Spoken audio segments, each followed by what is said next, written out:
mas mataas na level, bukod sa diplomatic protest at saka note verbal, ay mga hakbang na pwedeng gawin ng ating pamahalaan, Kong.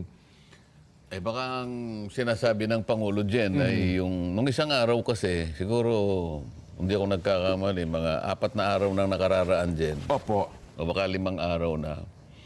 Dahil nga ako, naliligalig din ako sa tensyon na namumuo dyan sa West Philippine Sea. Naisip kong i-text si Kong Sandro. Sandro Marco, opo, opo. Siya yung ating Senior Deputy Majority Leader. Okay, opo. Alam mo si Kong Sandro, hindi pa siya congressman, talagang medyo nagkakaroon na kami ng contact niyan. Opo. Napakabait na bata naman yan. Nung siya ay naglilingkod pa na aide ni... Speaker Martin. Hindi pa speaker si Speaker Congressman Martin. Marco, opo. Siya yung majority leader. Opo. So, isa sa mga katulong niya ron. Opo. Isang staff. Talagang magalang na bata. Ngayon, naging congressman nga. Ganun pa rin ang pagtingin niya sa akin. Opo. Pagka nga magkasalubong kami yan, sumasaludo pa sa akin yan. Ganun po. Sir, yes sir. Mga ganyan. Mabait na. Naisip ko na i-text ko siya. Okay. Pwede kaya ka kung makatulong tayo sa iba't ibang kaparaanan. Sabi ko, ako sa aking palagay, kung mamarapatin mo, nabanggitin mo kay Pangulo, na pwede kong gamitin yung back channeling sa aking sariling pamamaraan. Opo. Dahil meron naman akong mga kaibigan na mga Chinese nationals nung ako'y naglilingkod pa sa isang international organization bago ako mahirang sa Kongreso. Okay, opo. Yun ang aking text, ano? Opo. Sumagot ngayon siya. Alam mo si Kong Sandro, mabilis mag-text yan. Hindi kagaya ng mga ibang mga Kongs na kakilala ko. Kaibigan ko pa naman yung karamihan. Opo. Di ko malaman magte-text pagkagabi na Pero si Kong Sandro... Medyo bata-bata pa kasi, Kong, kaya ano. Hindi, nasa tao yan Bagay, tama Nasa kayo. tao Opo. yan Mabilis mag-text yan. Very short, pero talagang yung saktong-sakto doon sa pinag-uusapan. Opo. Sasabihin ko po kagad, sir. Okay. Okay. Pagkaran ng mga oras lang, Opo. Oras lang, sasagot. Sabi po ni President BBM, ano po ba ang binabalak po ninyo na paraan? Okay. Mabuti pala. Paano pong paraan ng back channeling? Di sinabi ko, sabi ko, gagamitin ko nga yung aking mga kaibigan nung ako'y nasa private sector. Opo. At susubukan natin kausapin ng kanyang mga peers at ipaliwanag natin kako yung konsepto sa international law na kung tawagin natin ay traditional fishing rights. Okay. Ang kabutihan kasi kako nito, ito ay hindi kako nag-i-involve ng usapin tungkol sa teritoryo. Okay, opo. Medyo mainit lang ang mga Chinese kapag ang usapin ay sa teritoryo. Teritoryo, opo. Ito ka akong usapin ng traditional fishing rights. Ito ay isang private vested right.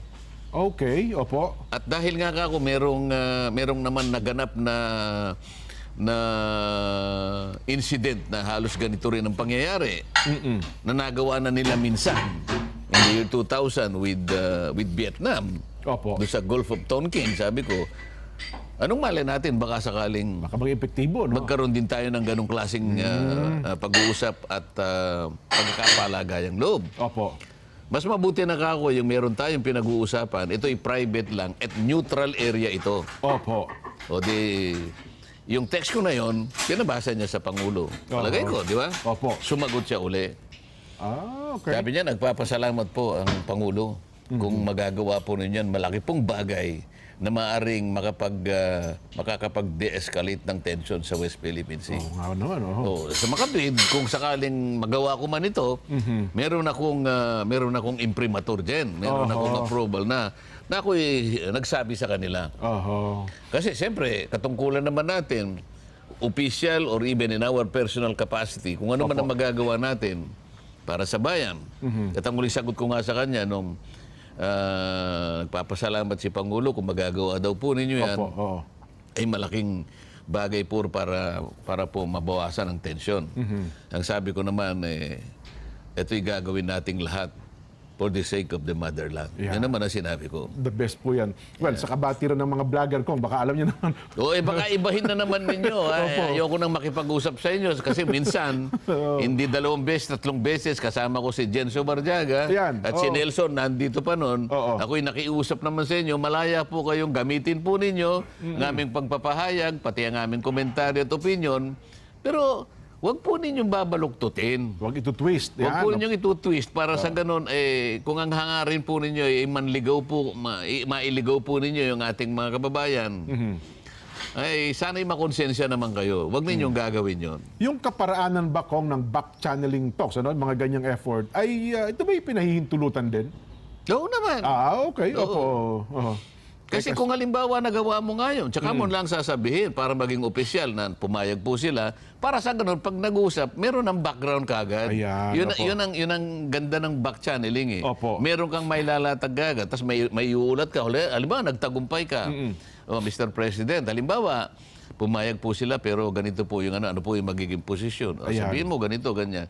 Sa mga tweet, paunti-unti nakagagawa tayo ng pag-uusapan. Ito neutral ito eh. Papayag ka ako ang China, palagay ko, sapagkat neutral lang itong pinag-uusapan natin. Mag-umpisa tayo kako sa isda. Opo. Di ba?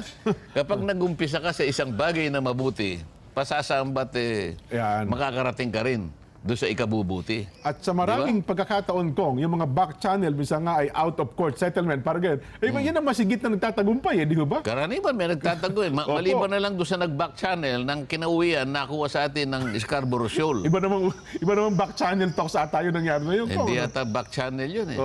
Backpedaling nga tayo dyan. So, yun ho pala ko nga. Well, again, sa part po na baka kami ay ikunin niyang i-content po ng ating mga kaibigan, mga vloggers, ay yun ho naman pala ay pinahihintulutan. At wala pong masama sa bagay na yan. Lahat tayo dapat, kung meron tayong may tutulong sa pamahalaan, sabihin lang natin sa Pangulo na ito po yung nais ko po sanang gawin. Opo. Naintindihan naman ng Pangulo na yun naman ay kung tayo magtatagumpay doon, malaking bagay din naman dyan. Ayan, sige Kong, abangan ho natin yan. Kung ano ho ang, baka, kasi nga, kanina may napapayawan na po ang Pangulo sa kanyang talumpati na parang bukod nga po doon sa mga diplomatic protest, kasi ang dami-dami na po natin, parang sa kahon-kahon na ata ang ating diplomatic protest, mga note verbal. Sabi niya, baka kailangang mag-level up tayo ng mga kaparaanan para bumaba po ang tensyon yan sa may bahagi ng West Philippine Sea. Kasi yung mga note verbal na yan, mga diplomatic protest, mga official na pero ewan ko kung ilan na yung nagawa natin. Napakarami na rin po ata. Palagay ko, 34 na truck na yun. Ay, nako. Isa pa po ko.